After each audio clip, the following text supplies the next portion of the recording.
Hello and welcome back to Black Bear Forge. In our last video I talked about treadle hammer tooling and some various styles of tooling and mentioned that I had this die made by Mr. Clay Spencer, and this die forges a mouse. It's a single-sided or an open die, so you forge it down and it makes an impression on one side, and what you end up with is something that looks like a little mouse. This is an example of the little mouse shape that you get. Very simplistic, very much a caricature of a mouse, not an exact representation. And it just comes out of this die. Now there's a lot of excess material no matter what you use to forge this. So after you're through in the die, you have to come back and you have to trim all this, grind, file, whatever you want to do that, shape the tail. And we're just going to take a quick look at all that stuff and we're going to make ourselves a mouse. Now it helps to start with just the right material so you don't have way too much of that flash that you have to clean up later. So I did a few experimental forgings like the one you looked at the beginning of the video, and I've decided 5/8 round bar is the best thing to start with. Now because the nose on the mouse kind of comes to a point here, it's better to go ahead and forge the point in the bar first. Just a little blunt taper is all you need. And I'm just showing you how this tool works. I don't think Clay still sells these tools. He might, but I have no idea. So don't go calling Clay and saying, John said you'd make me one of these tools, because he may not. It's something you have to make yourself. So that's all I need to start with. And that is going to go into the die this way. And we could draw some of this out and see if we can get rid of some of the mass around the tail first. I think we'll go ahead and do that. It might make our lives a little easier. So I'm just going to leave enough mass here to make the mouse out of and shoulder behind it.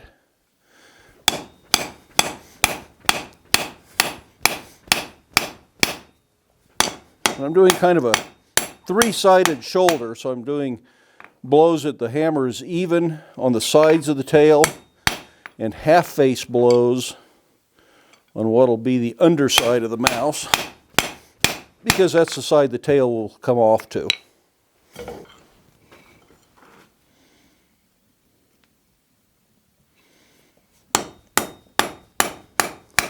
I'm not trying to actually forge the tail. I want to leave plenty of material so this doesn't break off when I'm sinking it in the die. So I'm just reducing the mass here is all I'm really doing.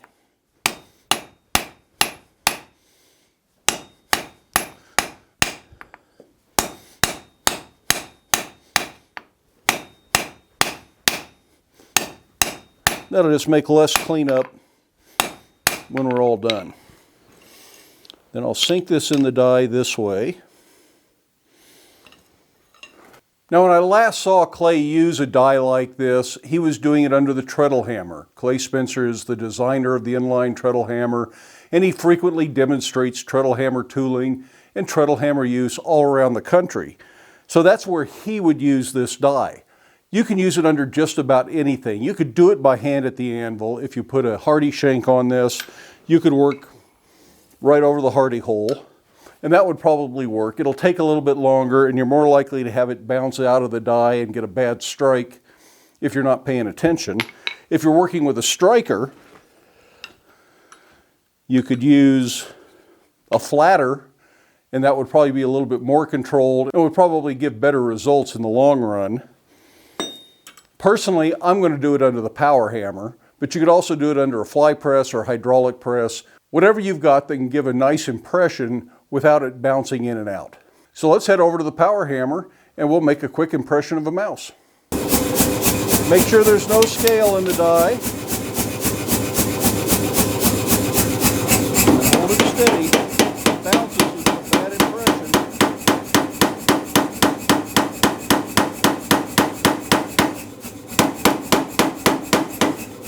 I'm sliding it forward so that I can get the back set very nicely. Doesn't hurt to knock the scale out again. That's really all there is to it in the die.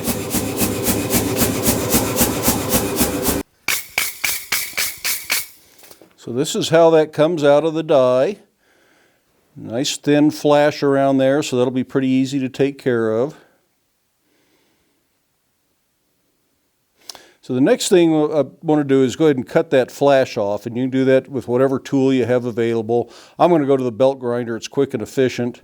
And then I'm going to cut his tail off back here somewhere so that I can draw that out into a longer, skinnier tail, because I don't want the little stubby tail that this ends up with. So I just want to kind of thin it up in the back here where it's a little bit too thick, and then grind all the edge off and make it nice and clean.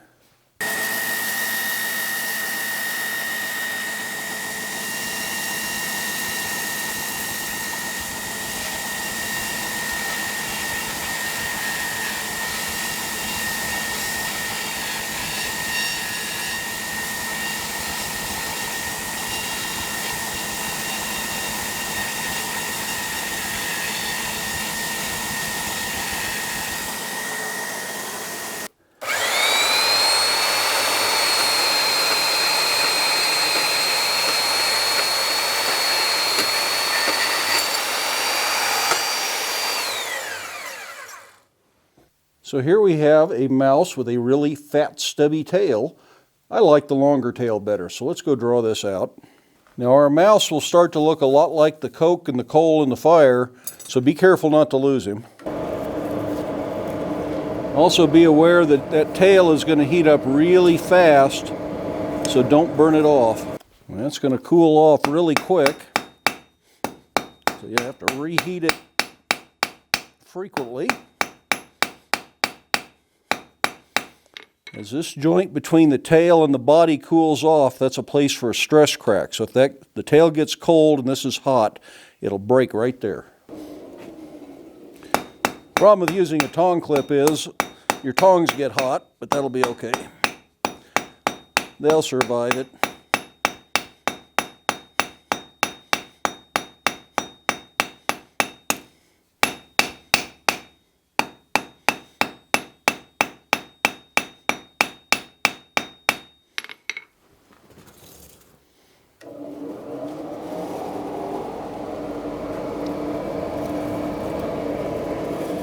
Just going to let the camera run. That's all the time it takes to get that hot again.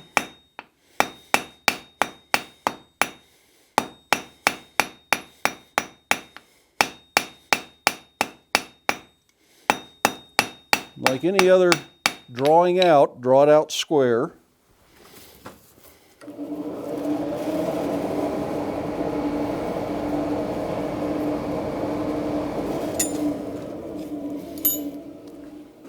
Then when it starts to look like what you want it to, you can go to an octagon.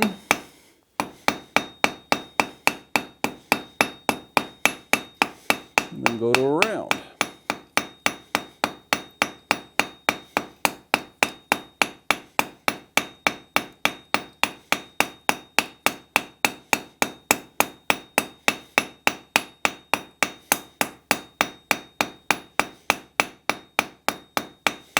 I don't mind working this cold because I'm not hammering very hard, it's just smoothing up the round. Now let's give that tail some life. That's so skinny I'm not even going to turn the blower on.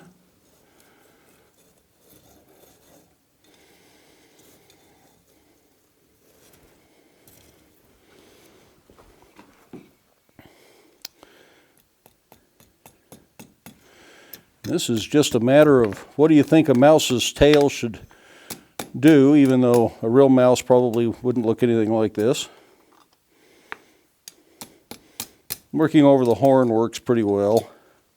These things are an odd shape. I suppose if you made a lot of these, you'd want to make a pair of tongs just to hold them.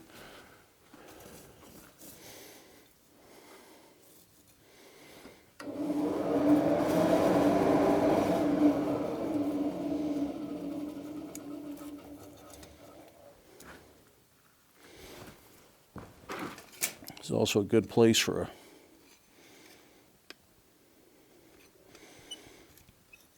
pair of scroll tongs.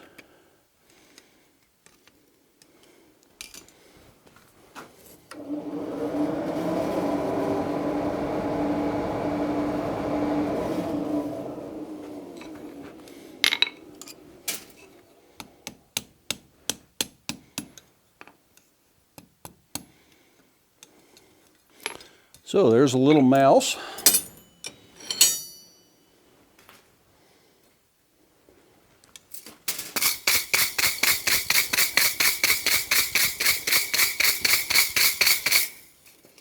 And there is a second little mouse to keep the first one company.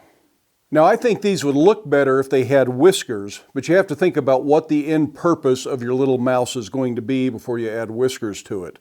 The best way I can think of to add whiskers would be to drill some little teeny tiny holes in his nose and insert some little teeny tiny wire, and you might have to solder it to get it to stay. Or maybe you could even get away with a little epoxy on them because you wouldn't be getting it hot at that point. But those would be very delicate, very easy to snag or snag somebody's clothes, something like that. So if it's just going to sit on a shelf, that might look good. But what else might you do with a little mouse like this or some other little element that you make in a die that way?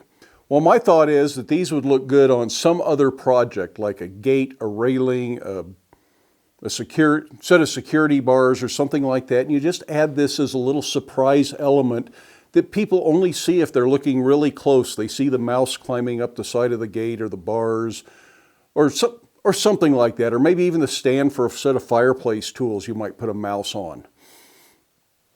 But in those instances, I think you would I think the whiskers would really be too fragile, and I would leave the whiskers off myself.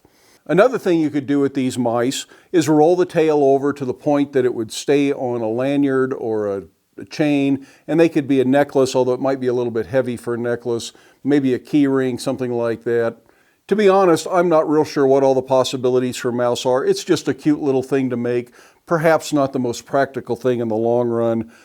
But open impression die forging can be a lot of fun. You just have to make a master. You have to forge the mouse the first time, sink it in the die block, and then you can make multiples of them. And I'm not necessarily suggesting you make mice. Like I say, you probably can't get this same die from Clay Spencer anymore. You have to make your own. So make whatever it is you want. I've seen open impression dies that do skulls and various other things. So just use your imagination.